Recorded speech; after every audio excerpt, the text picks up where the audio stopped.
Good evening. I'm going to call to order the September 10th meeting of our Rutherford County Regional Planning Commission to order.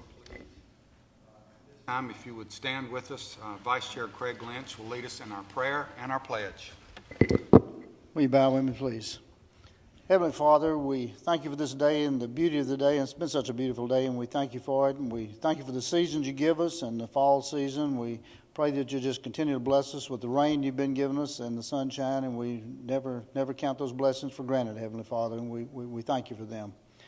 Heavenly Father, we pray tonight a special prayer for Doug and his family, his wife, and the surgery, and we just pray for her health, and we pray for this whole family, strengthen them, be with them, Heavenly Father, and we pray that you will be with us tonight in this meeting, our deliberations. May we be fair and just to everyone concerned, and just continue to bless us and watch over us. In Christ's name, amen. I pledge allegiance to the flag of the United States of America and to the republic for which it stands, one nation, under God, indivisible, with liberty and justice for all.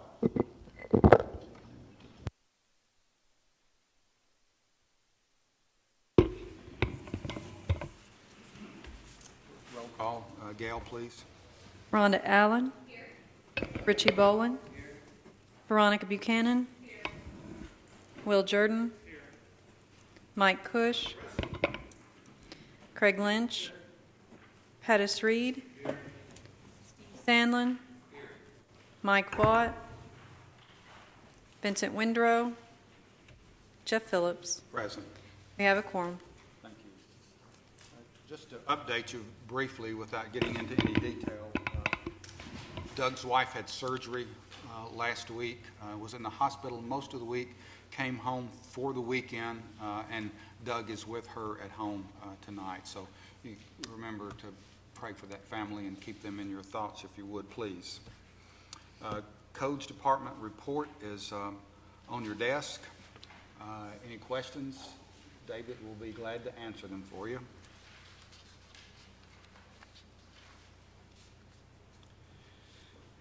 Any items withdrawn or deferred, Elizabeth? No, sir.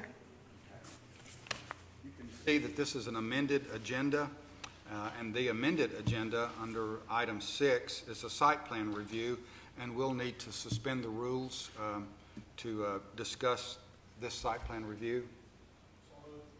Have a motion to suspend the rules and a second. All those in favor, please say aye. Aye. Thank you. Site plan review under item 6A, Buddhist Temple. It's item 12-3007, total new construction on 17.99 acres, zoned R15, located at 4880 Barfield Crescent Road. Mr. Von Pendata Momunkin, applicant.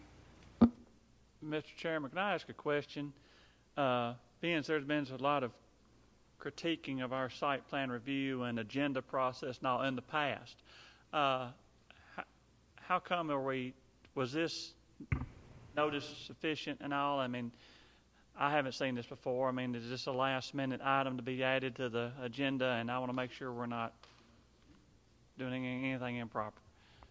Yes, this was last-minute agenda added. That's why we asked you to suspend the rules to make sure that it was properly added to the agenda. The reason for this is actually a site plan that you guys reviewed and approved back in May of this year, just a few months ago. There's been a slight change of the layout, which is just a little bit more than staff can review and approve administratively, but we didn't want to hold them up for another month to pull their permits, so we went to go ahead and put it on the agenda tonight. And it has been advertised as normal planning commissions are advertised, so there's nothing unique about this. So just to be clear to the public, this is a previously approved site plan, and this is somewhat of a minor change that we're just critiquing. So what's Commissioner Sanders saying? Tweaking. We're just tweaking the site plan to some bit. That is correct. Question, Commissioner Jordan. Thank you. Okay, thank you. As I was mentioning, this is a site plan that you guys saw in May 29th, 2012, and it was approved at that time. The minor change to the site layout is just slightly greater than what staff can approve administratively, so we're bringing it back before you. You may originally remember they were proposing to put a new building on the property about 4,000 square feet in size. At this point, they've decided instead of putting a new building, they're going to rehab the existing barn on the property, properly permit it so that it can be a building with occupancy in it. That's roughly 2,176 square feet in size. They're also going to add a detached bathroom, which is 300 square feet in size. And then if you look on the plan, it does show you a phase 2 where sometime in the future they will construct a new building of 1,800 square feet in size. The parking, the landscaping, the drainage, all that has remained the same from its original approval, so it's just the shift of the buildings that you're looking at tonight. It's about the same. As I said, the original building was 150 square feet, and the existing barn was still going to be on the property. It was just going to continue to be, an accessory structure of sorts. So they actually are adding less to the site than they were originally, but they are going to rehab the barn into a usable facility at this point.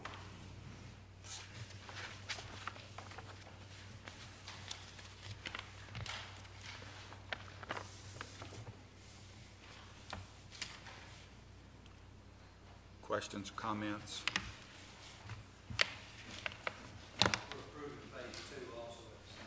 Yes, that is correct.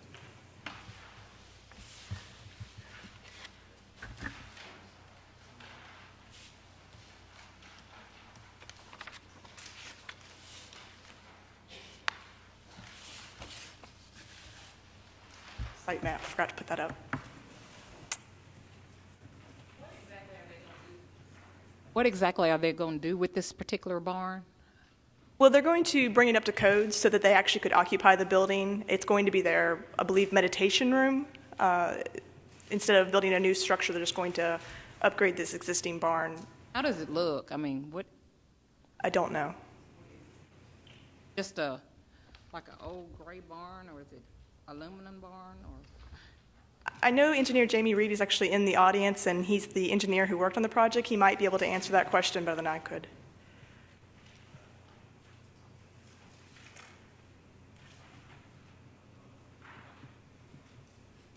Sorry, Jamie.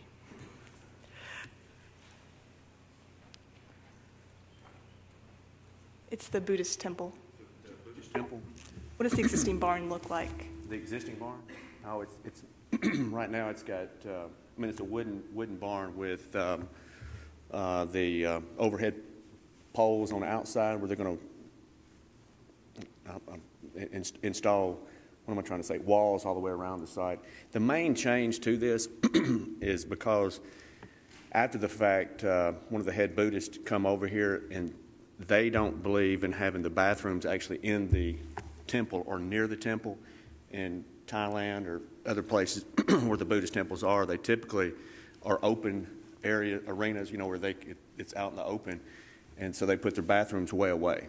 And here in this instance, when we laid this out and was told to lay it out, they had their bathrooms in this one. So we got with building codes, David and everything, and moved the bathrooms outside.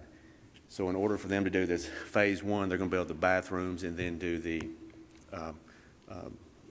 barn, the existing barn, renovate it so they can actually have some meetings in there. Will it be open or? No, they're going to enclose it because of the weather here.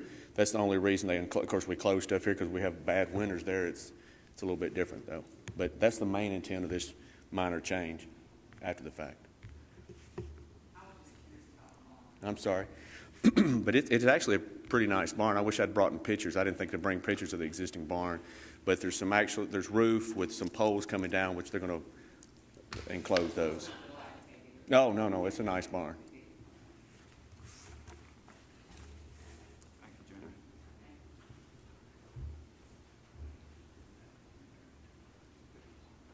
Bathrooms outside meets our requirements. Well, they're enclosed. They're just in a separate building. Separate bathrooms only. Right. Yeah, it's a 300 square foot building that's separate from the other building. Still meets our requirements. Yes, it does meet all our requirements.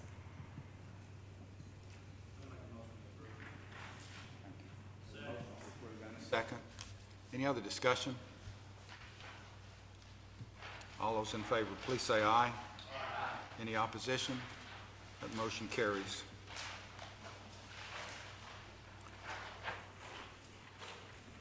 Item 7, we have 3 rezoning requests for tonight with public hearings. Item A, Springhouse Development, LLC. Item 12-A011, rezoning, location 8100 Franklin Road. County Commissioner is Tiffany Phillips. Site of plan is approximately 74.95 acres. Tax map 94, part of parcel 53.00. Existing zoning is R15. Proposed zoning is planned unit development. Ms. Elizabeth? Thank you, Chairman Phillips. The application you have, as he said, is on Franklin Road, and you should all have a pattern book in front of you. Looks like this. It's called Nature Walk. The concept plan shows 165 new single-family residential lots. Now, this property was previously approved as part of the Springhouse subdivision, which was a total of 204 acres. The applicant has now removed these 75 acres from the Springhouse and is proposing to call them Nature Walk. The remaining 129 acres will continue to be Springhouse and will be developed as such. Though the proposed lots have a minimum size of 7,800 square feet, they're proposing setbacks of 25 foot in the front, 20 foot in the rear, and 5 feet in the side, with the caveat that no structure shall be closer than 15 feet apart. They're proposing a lot coverage of 35%, and the houses will be a minimum of 1,600 square feet with 35% brick and hardy board or masonry product on the side. The applicant is proposing to set aside, let's see, there's the concept plan, approximately 26 acres of open space, which is roughly 35% of the entire development. They're going to have a walking trail and a playground for children, and also there's like a natural drainage way that runs through there that will meet their zoning requirements for open space in a planned development. The primary entrance to the site will be on Franklin Road, and they will have to have a TDOT access permit submitted and approved for that. They will also have access to Shores Road through the Springhouse development, so they'll have 2 entrance points. Nature Walk is zoned for schools for the Blackman Elementary, middle, and high schools, and in discussions with representatives from the school board, it does sound like they have some capacity for new students in all 3 of those schools, with the Blackman Elementary being the most limited. In fact, their 5-year predictions for the school board actually show a new elementary school going in this area. So that was coming anyway. Now, the sewer for this project will be a step system. A portion of that step system has actually already been developed with the Springhouse development. They will be tying into that and building on it. And the water lines will actually be coming down from Shores Road as well through the Springhouse development so that they will have enough pressure for fire hydrants. Now, they did hold a neighborhood meeting last Thursday, September 6th, so they have met the requirements for the ordinance there. And if you look at the comprehensive plan, it shows this area as being in the general urban area. This plan would fall within the recommended uses for that proposed area. So just a quick look at the property. You can see it's very covered in trees right now. And Franklin Road here. There are several existing subdivisions in the area.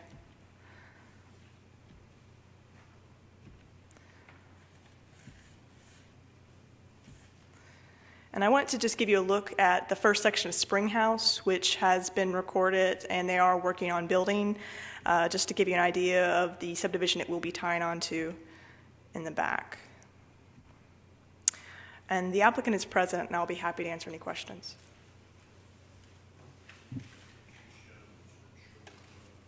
Yes, these pictures here are houses that are in Section 1 of Springhouse, which currently has access off of Shores Road.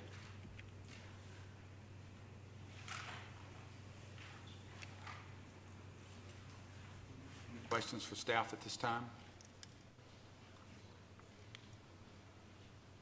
And there's actually a page in your concept plan, the pattern book that's provided by the applicant, that shows how Springhouse and Nature Walk tie in together, if you're curious. I think it's page 2 or 3.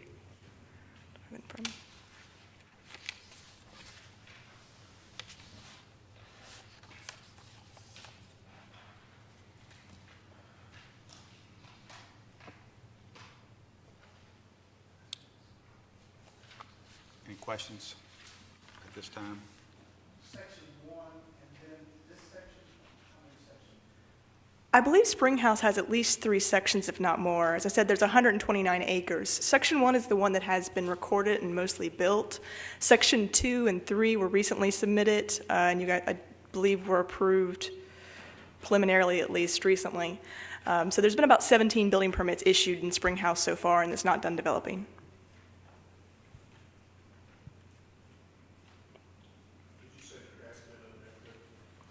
Yes. Yes, they held a neighborhood meeting at Bob Parks Realty last Thursday. Elizabeth, on page 5 of the pattern book, it's the first black and white page. There's a note at the top that says common space is to be maintained by homeowner. Did they mean homeowners association or did they mean homeowner? Yeah, there's a list somewhere in the pattern book that goes how the open space should be donated to a third-party homeowner association, and it should be managed properly. I think it's on a different page. Can I borrow that, Josh? And I'm sure the applicant can speak to this more. Yeah, page 4. You'll see that there is a section talking about all homeowners must be a member of the homeowner association, which must be managed by an independent third-party management group. Third-party homeowners association will maintain the common areas and amenities. So there might have been a typo on an earlier page. Thanks. All of the open spaces, walking trails, they will be available to all sections. That's my understanding. I mean, the 2 subdivisions do tie in together. It'd be hard to distinguish one from the other once they're done. Comments at this time. We'll declare our public hearing open.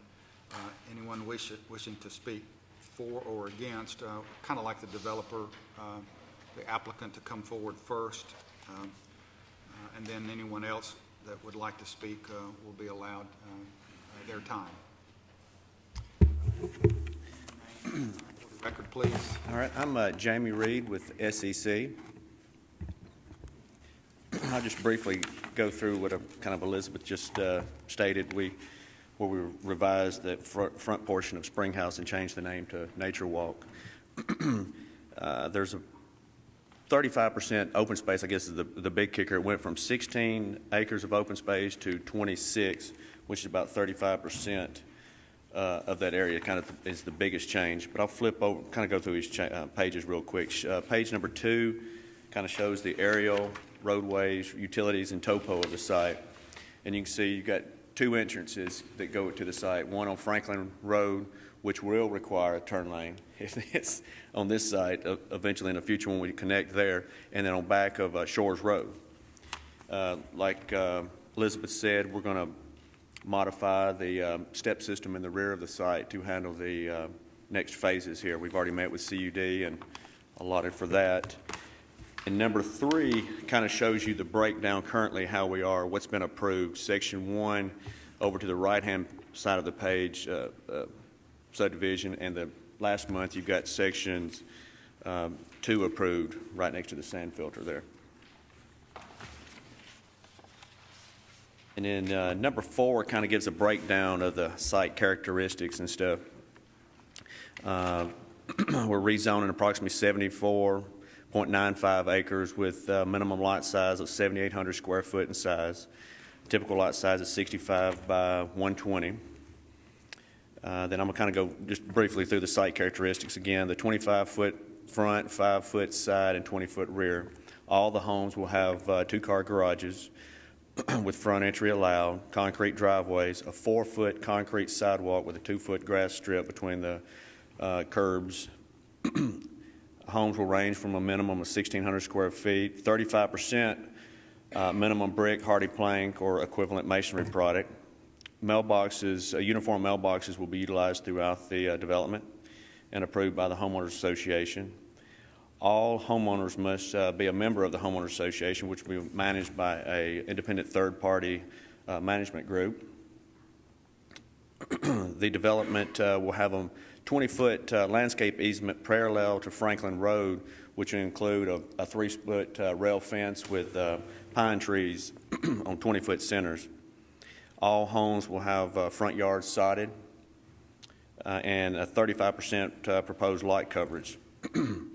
And then the development will also have an entrance sign on the front out on Highway 99. Then some of the amenities are walking trails, tot lot, and a 50 by 80 fenced storage area with open space. Page 5 is kind of a color rendering, kind of showing you all of the open space. You can see it's almost half the site, roughly 35% of the site, but it's a massive amount compared to what was previously approved. We've got less roads, a lot more green space. Sheet number 6 kind of gives you a breakdown of the basic houses that you're going to see, and some with the setbacks and stuff on the lots. Yes, sir.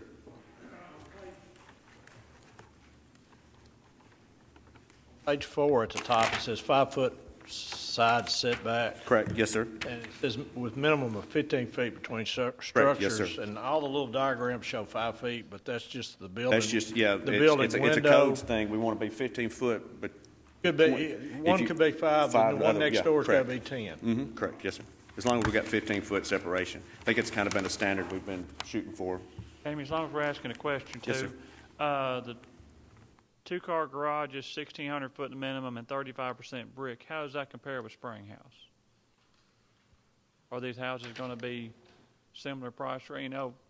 Or what are the restrictions for Spring House? Because that's not part of because that was an R15 subdivision. Yeah. But I know there's some covenants out there. Do you know if that's a similar I'd have to house? get with, are they going to be similar, John?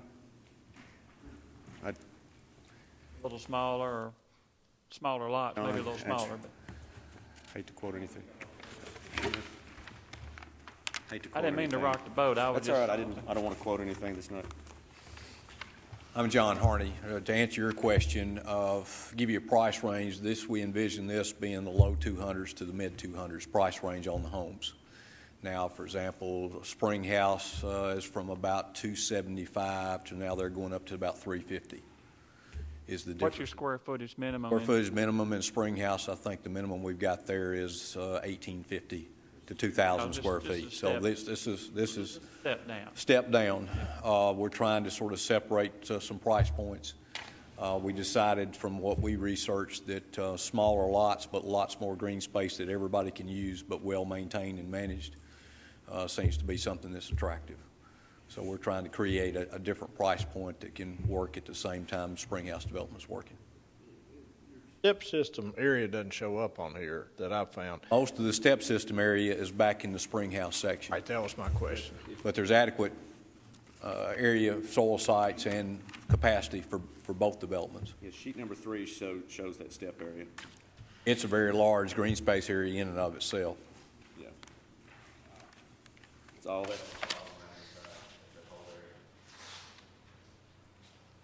Take all the green space and all the step system areas and added it up, I'd say we've got probably close to 80 acres of the 207 that is in some kind of non-developed house sites. Yeah.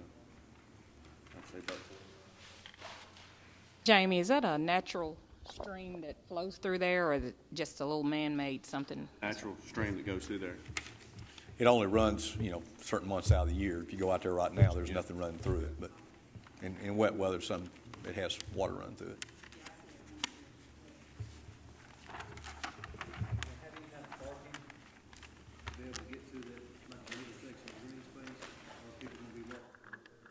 No, there'll be some parking. We've got where the tot lot is and that storage area. There's going to be some parking in it.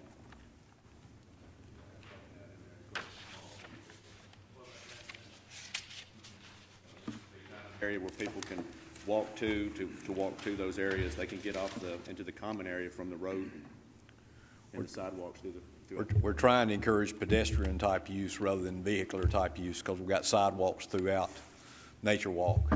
And where we create large parking lots, then you get into the maintenance issues of, how much stuff gets thrown out in that parking lot and that sort of thing. Now, for the tot lots where they've got to drive their children down there to use the playground, we won't have parking for that.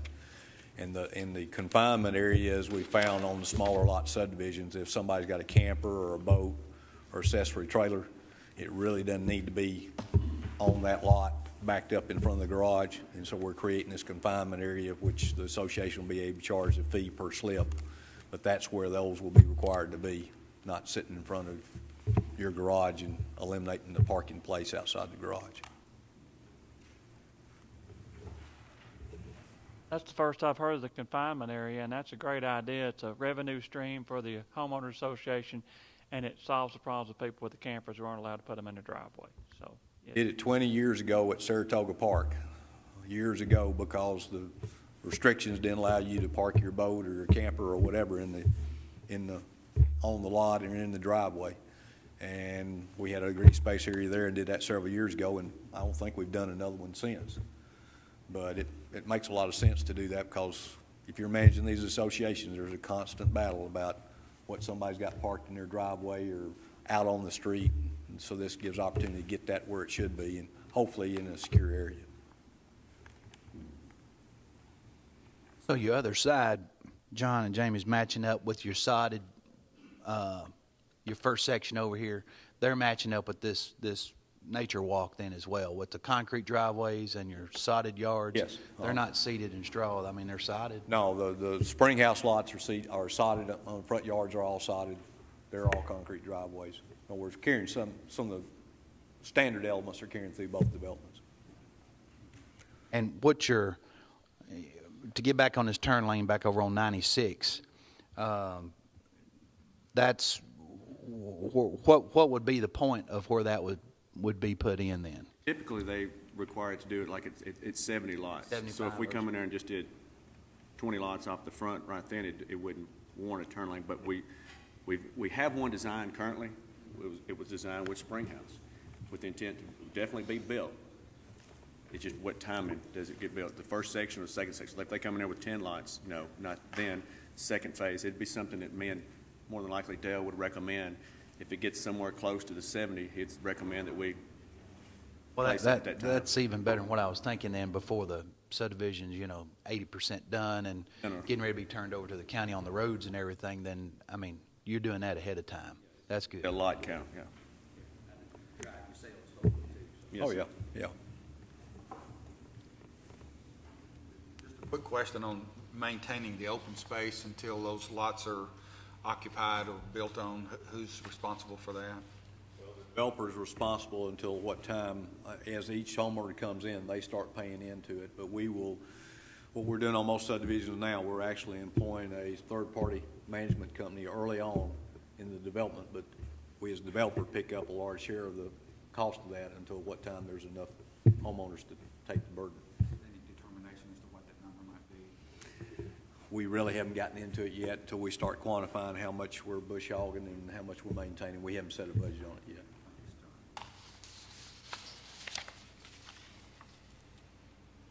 Any other questions? I know Consolidated has got this, so Consolidated's got the other side. Plenty of pressure there. They're wanting to get the water line from, the big thing that they're wanting is to have that water line from Shores Road up to Franklin Road so they can get that water line looped so we can get the pressures back over to the subdivision in that area where they're low now. Already get the fire hydrants in there. Correct, yes. Okay, okay.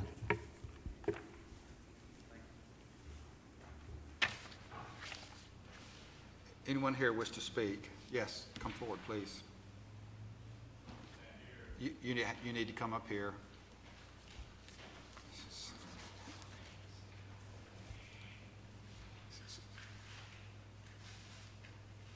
If you would state your name and address for our record. My name is Jim Tate, homeowner, 8209 Rich Pine Drive in the Spring House subdivision. Just had a couple questions and then a couple points to make. First, I would like to know how the Spring House Section 1 residents were notified of the meeting last Thursday night. Also, if there's minutes from the meeting, which homeowners were present, and how we were supposedly notified, because I know myself and another resident were not notified and knew nothing about the meeting until about 10 minutes ago.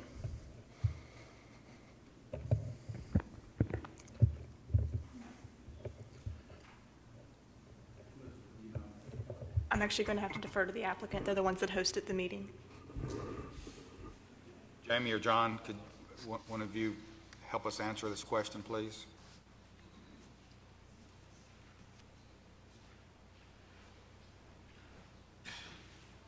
Yes, sir. John Parks actually sent out the letters. I'm not sure if the county actually sent out any at this time, did they?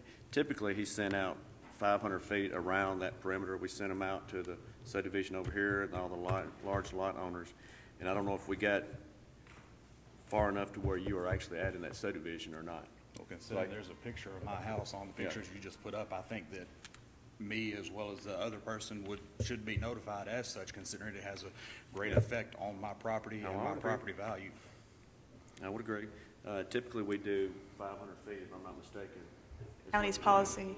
So, furthermore, I feel like this is kind of being a last minute thrown in here thing, because I was notified 2 weeks ago of the Section 2 and Section 3 that was approved. This, I was not notified by the Planning Commission, which I called and asked anything that had anything to do with Springhouse, I'd be notified of such. I didn't receive any notification of this except from a journalist. Next, some more specifics. You said minimum of 1,600 square feet, but 200 price point. What type of amenities are you going to have that's going to put you at a minimum of 200 price point at 1,600 square foot? Springhouse Section 1, the smallest house in the subdivision, give or take 100 feet is 2,850 square feet, $279,000 in price, going up to $373,700 and almost 3,700 square feet. So these new houses that you're proposing are basically half the size. My lot is almost 2/3 of an acre, 0.61, I believe. I believe the smallest one in there is over 1/3 of an acre compared to 65 by 120. So, I mean, you're looking at going from 275,000 to 165,000. 3,000 square foot houses to 1,600 square foot houses. So, I mean, to answer your question, you're looking at half the size. Well, if the restrictive covenants in Springhouse are 1,850, somebody could go in there and build a house 1,850 square feet. If I'm not mistaken, it's 2,200 square foot combined, first and second level.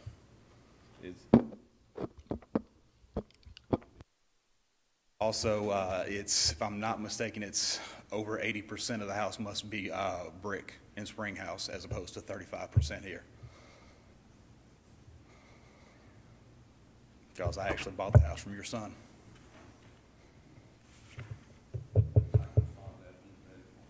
Please. I could be wrong on the square footage minimums. I can't reel them off by heart. The reason on the notice was not to ignore anybody. We asked what was the minimum distance or maximum distance we needed to notice property owners. I think you said it was 500? 500 is how the county sends out rezoning notices. That's our standard. We actually asked SEC to come up with a list for us to send. Of course, where Nature Walk breaks off and where the existing sections of Springhouse are is, I don't know, Jamie, you tell me how far it is. I don't know exactly, you know, linear footage, but no intent to not keep anybody from knowing about what was going on between the two developments. There is some, differences in the price point. Certainly agree with that. Major differences. And difference in the size of lots. These lots will start in the 45,000 range, the lot prices. So if you just use the norm of 20% lot cost, you're looking at the houses being 200,000 plus. We don't envision probably you could build on that with that price point lot any cheaper than that. But they are two different price ranges of homes. Certainly admit to that. 55,000 for that's right. times a lot. Yeah. Now this is aiming at a different type home buyer, a home buyer that's not necessarily wanting as large a lot and turn it into more green space use as opposed to larger homes, larger lots in the Springhouse. Our idea here is to catch two different kinds of market on either end of the property. But we do want the connectivity so eventually somebody can, if you want to go from Shores, you can go all the way to Franklin Road or vice versa.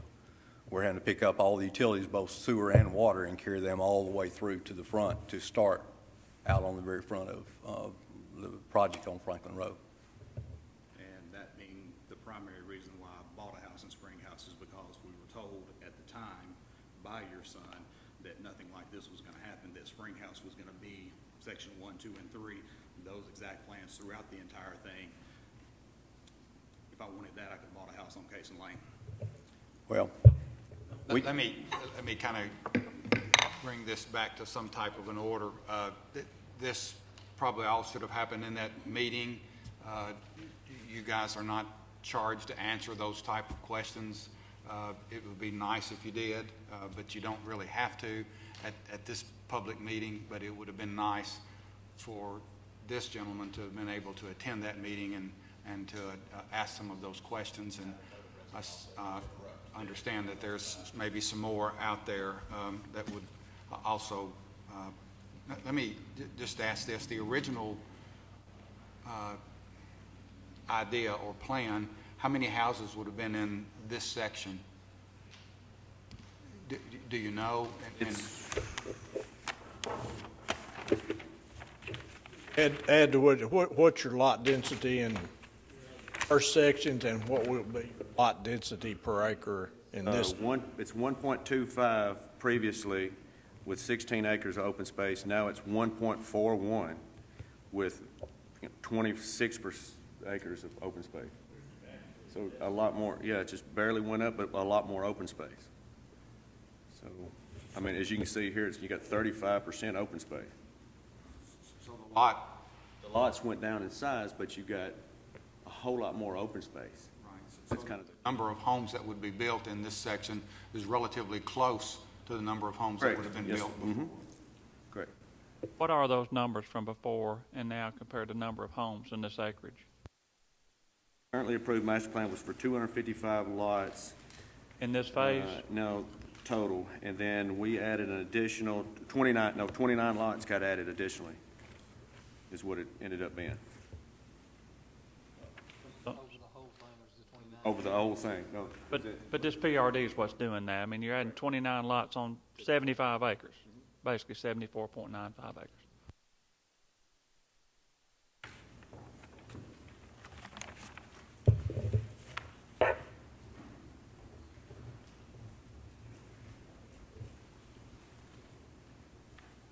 Anyone else wish to speak for or against? Yes, please come forward.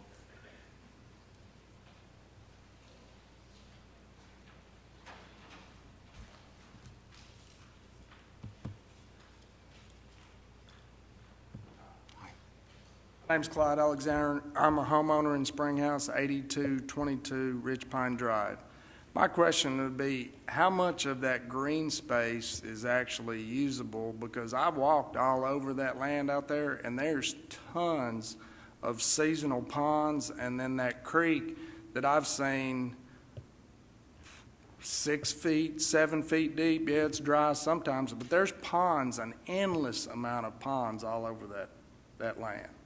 So how much is that really usable green space or just flood area? I don't know. It's just a question that I think probably should be looked at. That's all.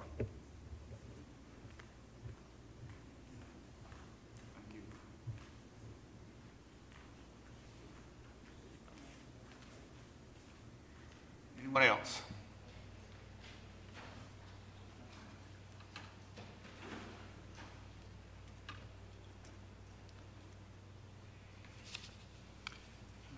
Seeing no one, I'll declare the public hearing closed, and we're open for business, discussion, comments, or motions.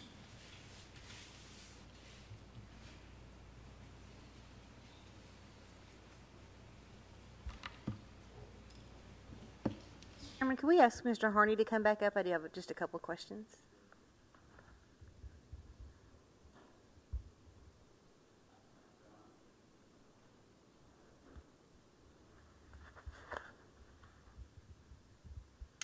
I know it's natural when you have a planned development like this that you want transitional housing, that you want to have, want to offer to different price points. to speak to, I guess, their concern, I think, is that they're concerned that it's such a drop from what their property values are. Is there going to be any sort of transition from one neighborhood to the next? Sometimes you do that with signs or shrubbery or something like that, so that you really feel like you're entering into that next phase when you're moving up. We plan on putting some monument signage in between the two ends of this. If you look at your master plan, I don't have it in front of me to show you, but there is a section there where it sort of separates. And we'll do some monuments in there that will basically delineate between the two subdivisions. Although it's really hard to keep green space from being used by anybody in the development. So what we envision is the green space being available to both sides of the development.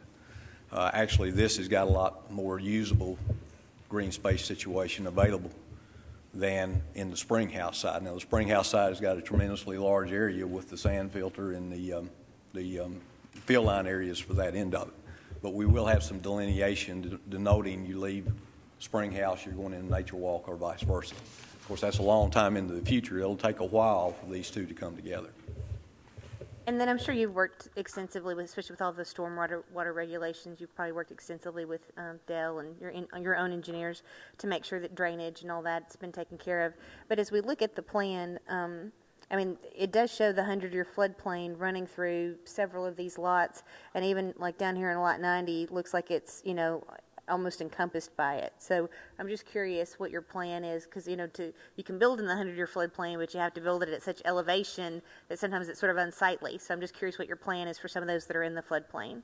That was one reason for reducing the lot size and enlarging the green space areas, so we were encroaching into less of those areas.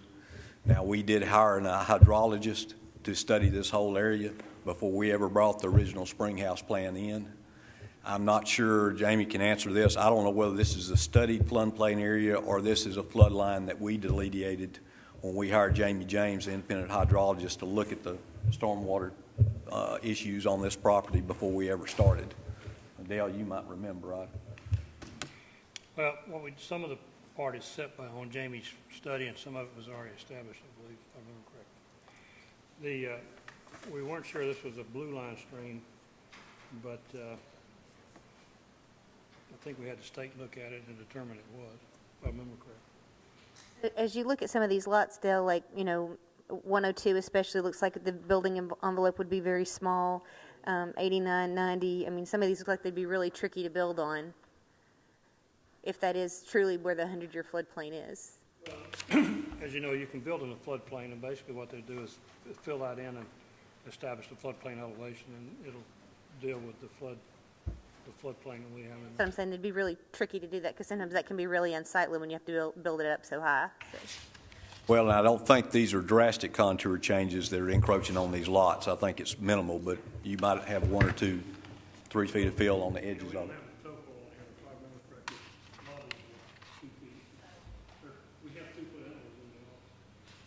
That they work with, and there's not a draft.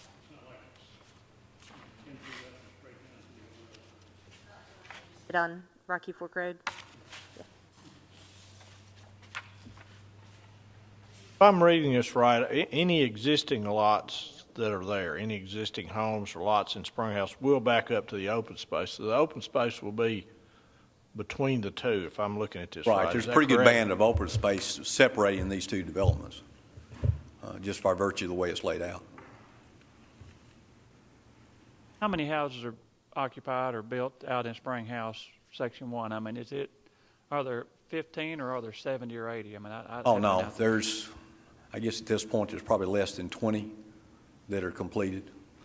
That original section was about 30-something lots, and we're a little over halfway through with it. We're just starting construction on Section 2 and 3. Well, we hadn't even started. We just got the plans approved. We just approved that a couple of weeks ago. So that's correct. I like to look at your plans, but I wish you'd come forward at the start with Springhouse 1, 2, and 3, so you could have marketed it all together, because I understand what these guys are saying. They bought a house and they thought it was going to be the same kind of house all the way through. How big of a hurry are you in to start this? And I would like to see you have another somewhat a meeting and include all the people who own lots in Springhouse and make sure they're all notified and all know what's going on, because they bought into a concept and it's changing. It may be a good ways from Shores Road through Section 2 and 3 before it does change, but it's still changing in their neighborhood, to some extent.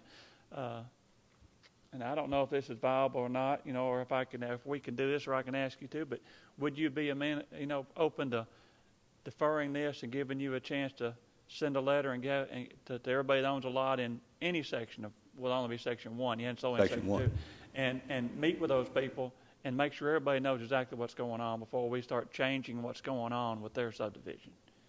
I mean, or are you looking to start moving dirt ASAP?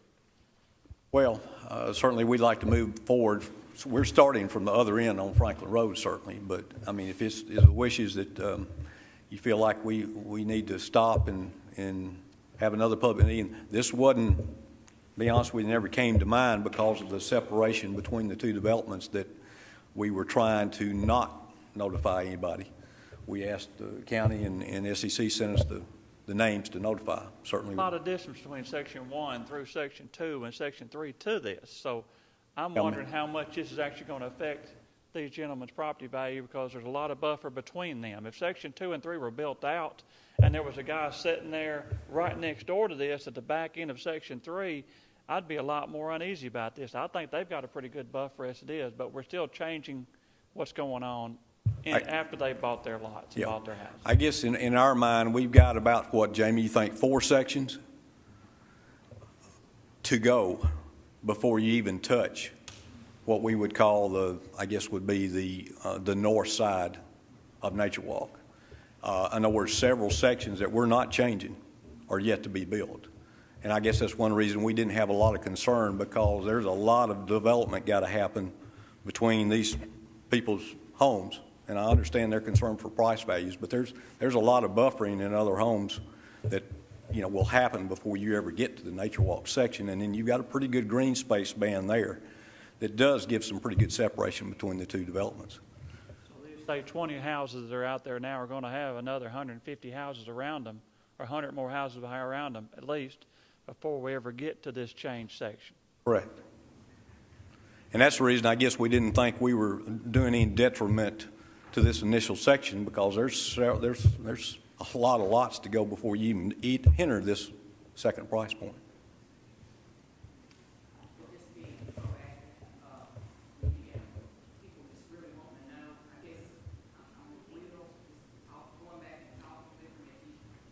At that time, that would be.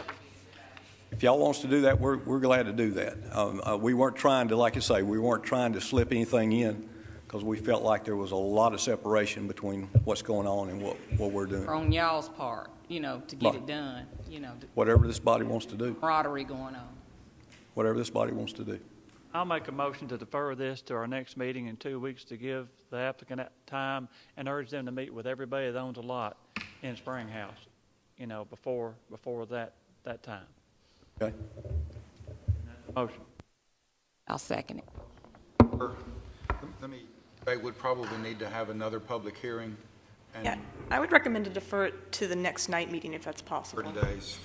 Not with me. That just costs the developer 2 more weeks is all it does. Bill, is your motion that they extend the invitation to meet, or not that they actually have to meet? Because if somebody doesn't come to the meeting, are they supposed to chase them down? I mean... No, just notify everybody. Okay. Make sure everybody's notified and invited. Okay. Somebody may not want to meet with them. I can't obligate them to have to track them down. Before we voted to rezone, would probably have to have a public hearing on the results of some of these things, and that probably couldn't happen until October 8th, our next 6 p.m. meeting. So the motion to defer is to October 8th. That'll be fine. Till then, they'll have to re-advertise a public hearing. So the neighbors that have the meeting will have an opportunity to get up and speak again at that meeting, and there may be difference of opinions on how their meeting comes out in between time. We have a motion to defer. Need a second? Ron, could you second it? Thank you. Any discussion on that motion? All those in favor, please say aye. Aye. Any opposition? Opposition. The motion carries.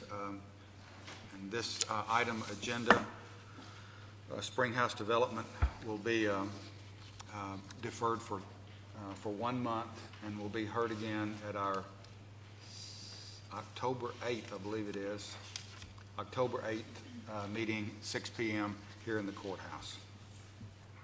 Anything else on that before we?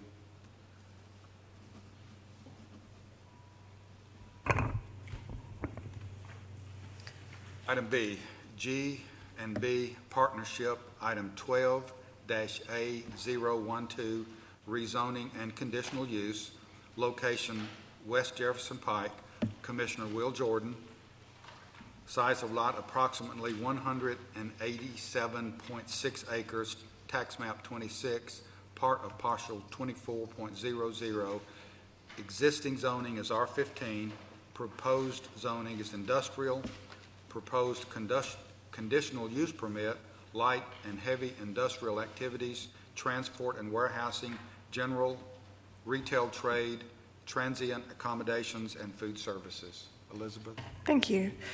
The application is located on the corner of West Jefferson Pike and State Route 840. The applicant is proposing to rezone this land for potential industrial uses. The primary uses would likely be manufacturing, transportation, and warehousing, with the possibility of some convenience commercial towards the front of the site. West Jefferson Pike is in the process of being improved to a 5-lane cross-section from Nissan Drive to State Route 840. According to the Nashville Area Metropolitan Planning Organization, or the MPO, their transportation improvement program for these following fiscal years, they have right-of-way acquisition slotted for fiscal year 2013. So it is just the initial phases of being improved at this point. This area is served by Smyrna Utilities, and the entire water line that runs to this property is scheduled to be shifted and upgraded to a 24-inch line with the widening of Jefferson Pike. There have been some discussions about extending the town of Smyrna sewer main to this property as well, and the applicant has indicated that they may tie into a sewer main or they may utilize the soils on the property as septic systems. If the sewer is extended and if this project does tie into it, it would be annexed. Town of Smyrna does not do outside of town sewer customers, so it would be annexed at that point if that happened. The surrounding area contains R15, C2, services, retail wholesale trade, and industrial zones, including the Hoover Rock Quarry on Hickory Grove Road, which you can see to the north of the property here. This is the concept plan that was submitted by the applicant. They don't have any design for it at this moment because they do not have a particular use in mind. Now, the comprehensive plan does classify this property as being within the employment center that we had shown at the intersection of 840 and Jefferson Pike, and these uses would be within the recommended uses for that center. And just giving you a quick look at the property, once again covered in trees. You can see 840 entrance there.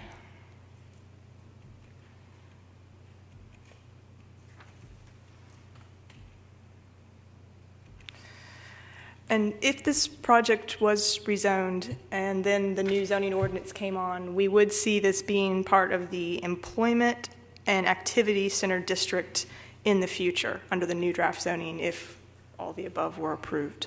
So the applicant is present, and I'll be happy to answer any questions. Elizabeth, is this not within the area that falls under Smyrna's design guidelines also?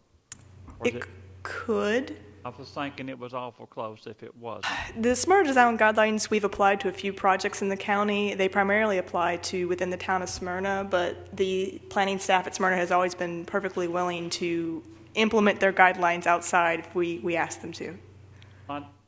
Okay, I just remember discussion on another parcel that was pretty close there, and there was discussion about whether Smyrna would have design. This is within the urban growth boundary of Smyrna, so foreseeably in the future it will eventually be inside the town of Smyrna, so I think those would be reasonable standards to place on it. Any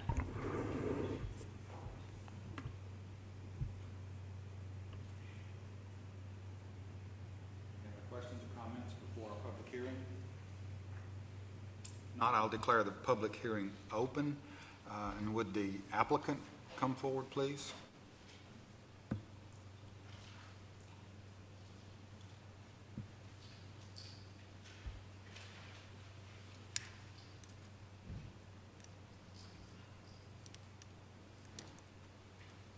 Good evening, Chairman Phillips and members of the Planning Commission. I'm Bill Huddleston with Huddleston Steel Engineering. I'm here on behalf of G&B Partnership, the owners of this property, and that partnership's made up of Mr. Morgan Green and Mr. Highland Alsop, who are in the audience this evening. We're asking for the rezoning for this 187 acres at the northwest quadrant of State Route 840 and West Jefferson Pike. We're proposing that this property be rezoned for industrial land uses, which could be light and heavy industrial activities, manufacturing, transportation, and warehousing. There will be no scrap operations, no resource production, or extraction, and no landfills. Commercial uses near West Jefferson Pike could be provided, which would include convenience stores, fast food restaurants, or motels. Typical uses that you would see around a State Route 840 interchange or an interstate interchange. These are the types of uses that were intended to be encouraged by the development and construction of 840. TDOT is proceeding with Jefferson Pike. As Ms. Ainsley said, they have had a neighborhood or a regional meeting, more like a regional workshop, presenting their project, and they will be acquiring right-of-way in 2013. I will be happy to answer any questions at this time. Thank you.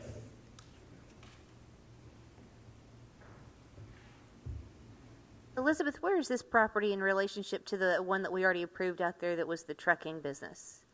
The trucking business was in the southeast corner, so catty corner from this project. Across the road? Across the 840 and across the road.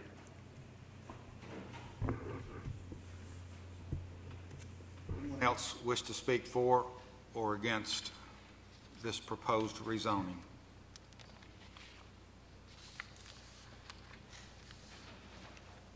If not, I'll declare the public hearing closed. We're open for business. Will? Well, this is in my commission district. I'm very familiar with the area. It's a good spot. I mean, it's right there beside 840, right on the interchange. It's better than where the trucking company is because they're improving this side ahead of the other side. There's some fast-track state money supposed to be helping out with the other side, but it's going to be on the same timeline with this, I think. I can't think of a better use. You're not going to build houses on it right there beside 840. I mean, it's a great use. It's right on the interchange. With that, I'll make a motion to approve, subject to all staff comments. Several seconds. Any other comments, questions? All those in favor of the motion, please say aye. Aye.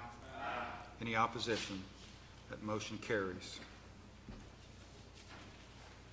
If you go on out 840 over the county line, there's mega warehouses out there. We need to get some of that tax revenue over here that Wilson County is getting with all those warehouses over there. Item 7C, Jamie Reed representing Dave Shoup.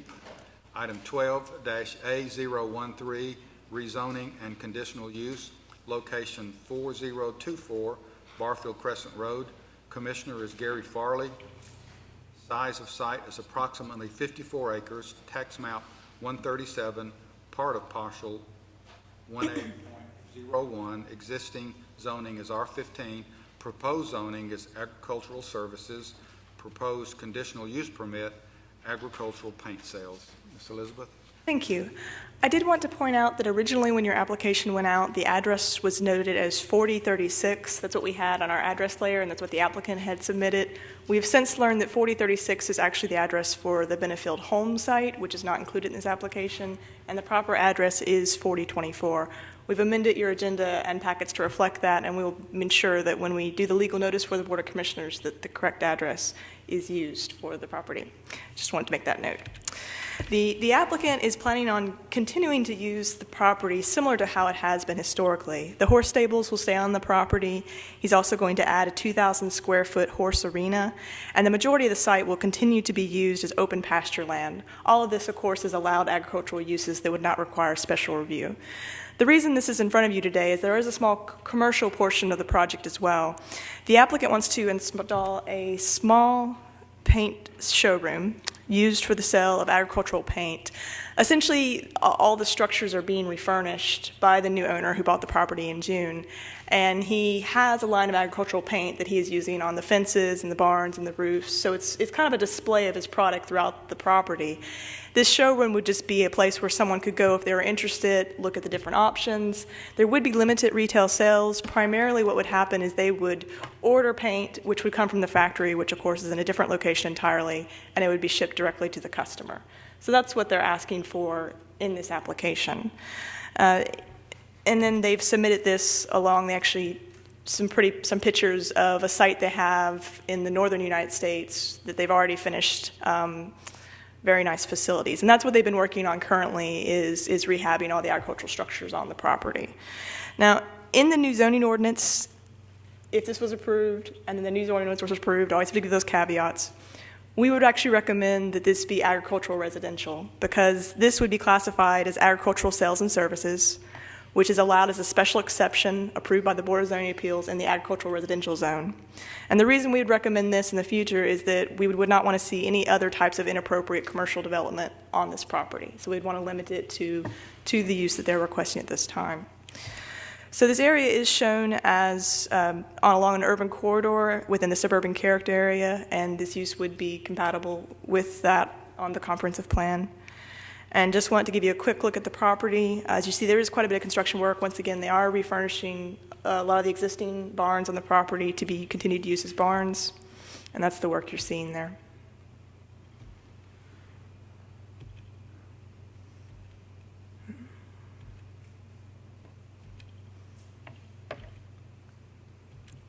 And I wanted to make you aware that there should be a letters on the desk in front of you with date at 9/6/12 from a resident in the area who is opposed to the application. Just for your information, it should be in front of you. And I'll be happy to answer any questions. I have a question for Mr. Jones, the building codes. I understand they're rehabbing the horse barns and some out there, and they are within codes to be working on agricultural facilities as they are. Is that not so? That's correct. There was a question presented to me about if they were breaking any rules by working on those barns, but they're doing everything within codes that they're currently doing out there, correct? That's correct. That's under agriculture land use. Okay, thank you. Questions in this letter that was sent out. Elizabeth, I also share one of the questions in the letter, and that is, if the showroom is such a small portion of this, why does the entire 54 acres need to be rezoned for that use? Well, that was a suggestion by staff. We do prefer when entire parcels are rezoned as opposed to pieces of parcels. It becomes problematic in enforcement in the future. I can understand the concern. 54 acres sounds like a very large parcel, and I thought perhaps a condition you may add to it is that a condition limiting the commercial use to the specific building they have proposed in this application, and that any expansion, be it moving into a new building or an addition to a building, would actually require an additional review. That way, even though the 54 acres were being zoned, it is limited to the building, would be my recommendation. Any other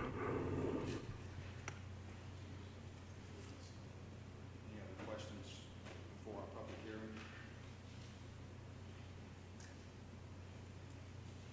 At this point, I'll declare the public hearing open, and we would like to hear from the applicant, please.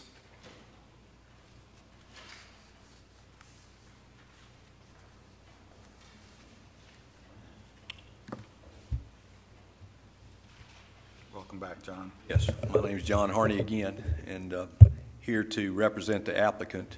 And I've got a handout here if you want to pass around. I think a few slides were in the brochure sort of showing what the Thorson family has done. They live in Sandusky, Ohio, and they have a similar facility that they built up there. Like it's been discussed, Elizabeth has discussed, their idea here is to renovate all this facility, add a 20,000-foot indoor riding arena on the back of the big barn, And part of this is sort of to be a demonstration farm for a lot of the products that they manufacture, be it roof fence coatings, metal roof coatings. They've even developed a dustless surface to go down in horse arenas so you don't have any dust. So the whole idea for this zoning was to create a small sales showroom that sort of shows what products they have available. I do want to correct something. They will have a limited amount of product available there. If somebody came in and said, I want 5 gallons of this black fence paint that they sell, they could get it there. But primarily, they'll be taking orders and trying to ship it directly from their factory. But they would have some limited product there. Is it geared toward the horse, just basically agriculture? Yeah, that's what I'm trying to say. Right. Sorry. Is it just for agriculture? Basically, now they sell product all over the United States, and I'm sure you can buy stuff that you could put on your house, but they're demonstrating it on the farm because, for example, for years I bought their fence paint product that I had fences sprayed with, and that'll be on their wood fences. They've even taken some of the barns, rather than putting new roofs on them, they have repainted them with their elastomeric roof coating product to demonstrate how that can put them back to almost a new look. Down to, like I say, they call it Thor Turf, the name of the product they put in the arena. So it'll be sort of a show farm, if you will, demonstrating all their different product. They'll keep equine there. They will. They will. They will be training horses there. You know, all the uses that the farm's been used for several years already. But it will be a very, very nice facility. If you see through that brochure what they've done up there in Ohio, they're doing that to the nines here as well.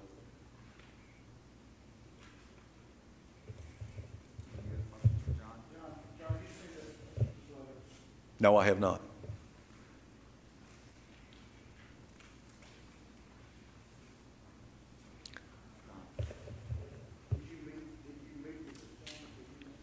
We had a little community meeting last Wednesday night at the church there close to the property, and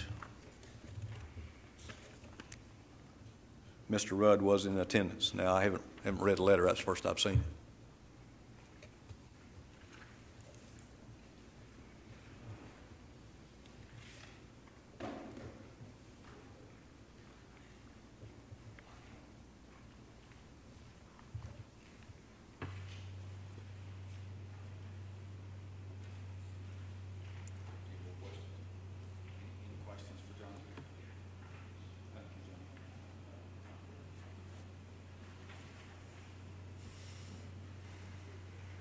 Anyone else wish to speak for or against this proposed rezoning?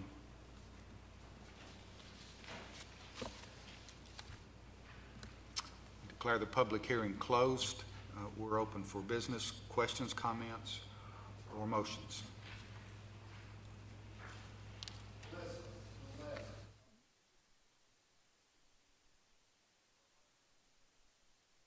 No. If this is approved and that building does become a paint shop, at that time it would have to go through the permitting process and get commercial permits. So his basically implying that we haven't issued permits properly to this point is inaccurate, because what they're doing out there right now is agricultural, and if this gets turned down, that structure will just be a barn. If that answers your question.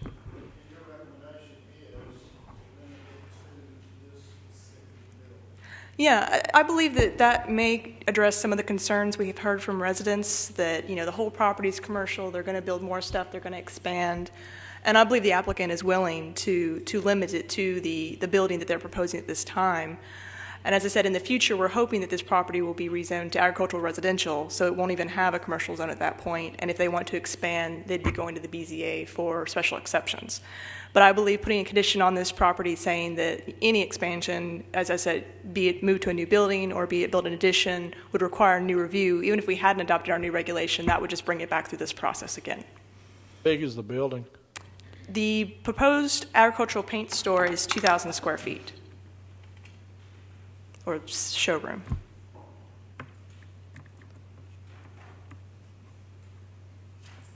Yeah, Yeah, I think your suggestion would appease the neighbors' concerns to keep it all from being developed. You know, and as David Jones said earlier, they're within codes now. If this became zone, they have to meet codes at that point in time, you know, and get all the correct permits. So I don't think they've done anything wrong out there at all that I can see. John, those conditions that's under staff comments as far as restricting the industrial use to that building, is that? That's perfectly all right. Thank you. What is the difference between, I'm all for the agricultural uses and all that. What'd you turn it off for? I'm all for the agricultural uses, but I don't understand the difference between agricultural paint and Hoover paint. Well, I'm sure the applicant could actually address that better, but my understanding is that they're primarily used, it's probably really good outdoor paint, would be my understanding from what I've discussed with the applicant. It's paint that would make a barn last longer or make a fence last longer. And the reason they're wanting to put a showroom here is, as the applicant said, they will be using it all over the farm. So if someone's there and says, wow, that's a really great roof, they can be like, oh, hey, come check out our showroom. So that's kind of my understanding of what they're proposing. But in the end, it is paint. So I'm sure you could buy it and paint your house with it if you wanted to. It becomes a commercial use at that point. It is limited retail commercial, yes. And that's why they're going through this process.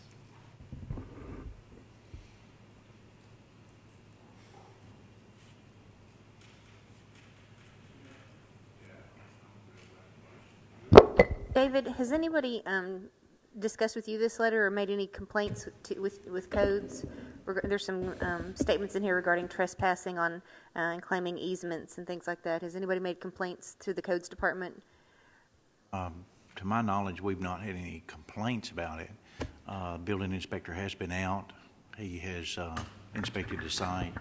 We were aware up front that there would be a commercial building on the property and they were renovating the barns.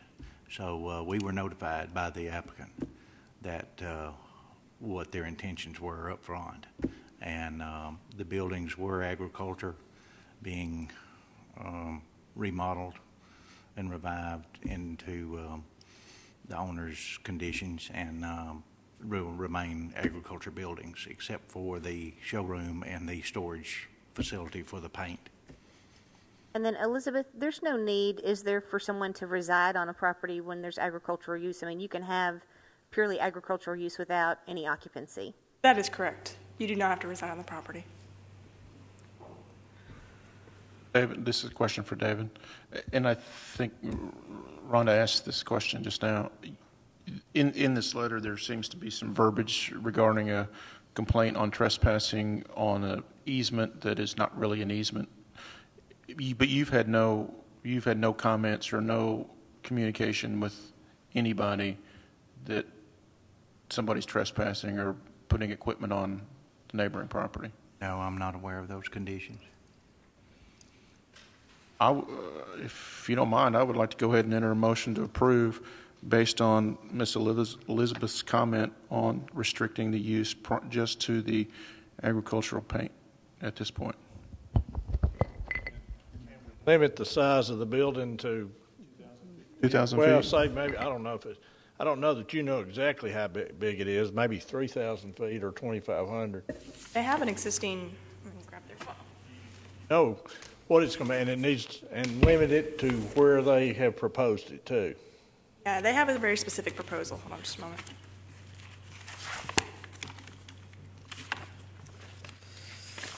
I'll second it, Mike's motion.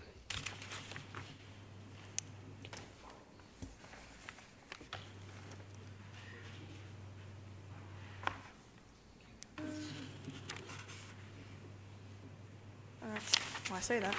I'd like to get some square footage, some kind of square footage in there to limit. I don't want to go out there and see a 20,000 square foot warehouse, you know. Yeah, I was thinking it said 2,000 square feet in here somewhere, but I'm not, now that I'm looking for it, not finding it.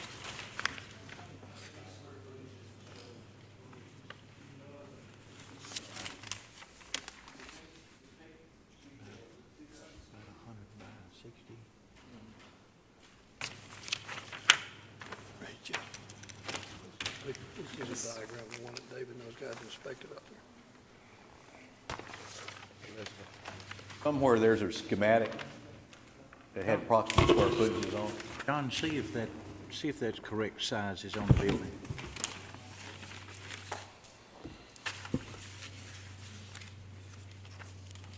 Well, maybe they didn't go to the specific. You could limit it to the It has all existing the building. dimensions of the building, but it they're doesn't have the actual proposing. square footage. Right. But if we need to make this an exhibit without a calculator or whatever, I can't tell you exactly, but it is this specific building. Now, to make sure we're not, Well, the retail part is going to be within a current barn, is that correct? the current building that's being renovated. Okay, so, No, So it's if we just just- renovating the building. It's not enlarging it. It's just renovating the we building. just, for this if we use. just said that, to limit it to the Yeah, that's current fine. square I footage. mean, this is the layout, and it's got the dimensions on it. I can't tell you if that's 2,200 square feet or. Limited to that If we limit proposed it to building. the this boundaries of building, the this existing is barn. what they're renovating with the dimensions on it. That's fine with us. And what we don't want to say is, if somebody walks in there and buys a gallon of paint and goes and takes it and puts it on their house, they can't control that. Now, this is geared toward agricultural use, but they have no way of controlling what that paint goes on. I don't want any misunderstanding from that standpoint. You're not selling wallpaper and you're not selling things that you would normally go in and see at a Hoover or Sherwin-Williams. I know, Well- but I'm asking a specific question because Well, there's I concern. guess the best way to describe it, the brand name is farmpaint.com. Okay. That's their website. But, I've never been in their showroom. I don't think they've got wallpaper in there, but, well, could be. The point Never is, know. it's totally geared towards an agricultural. It's geared or toward large- agricultural, but I don't want to mislead anybody and Large say use, if right. somebody wants to come in there and buy it and put it on their house, That's their business. I'm sure they'll sell it to you. And a whole lot of the intent here is a demonstration farm. Correct. Uh-huh. Not unlike you see around the country, other businesses do that to demonstrate their product. Right. That's right. And if I'm not mistaken, we have seen this piece of property before and part of a plat of a huge subdivision. And this guy doing this is staving off literally hundreds of houses that have been seen before this planning commission just a few years ago. So I would a whole lot rather see a horse farm out there, nice and pretty, with a little bitty paint shop, than several hundred houses sitting right there that we have to build schools for and everything else. So I think he's doing a great thing. Yes. Well, I think you'll be very impressed with the kind of construction and finished product that he does out there. And my understanding is anything beyond this building would have to come back That's for another correct. rezoning request.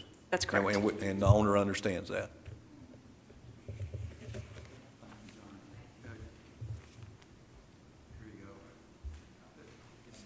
So the motion is to approve with the dimensions that's listed on this building concept here. Okay. And second.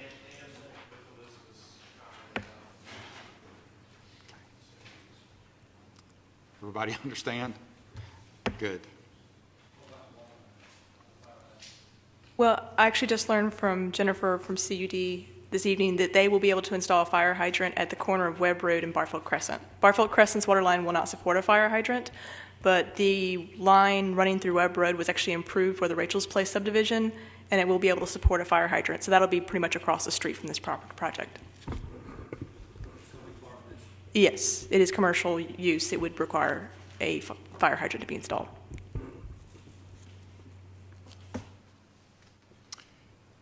Ready for vote?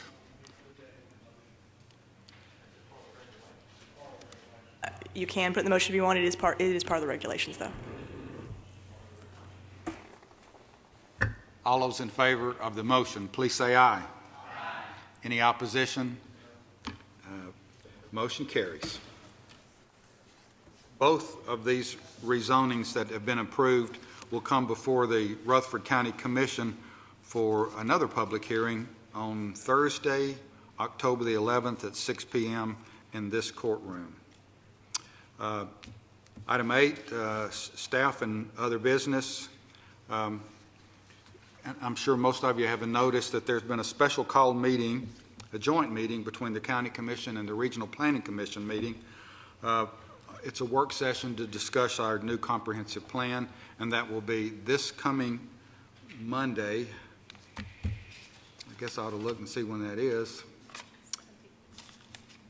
Help me, Miss Elizabeth. 17th. Monday the 17th, 6 p.m. right here.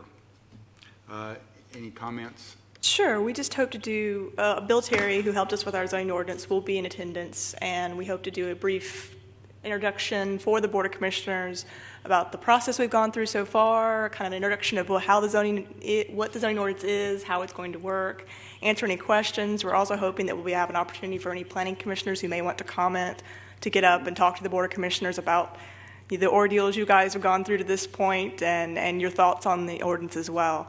And so that will be a joint work session Monday, September 17th, 6 p.m.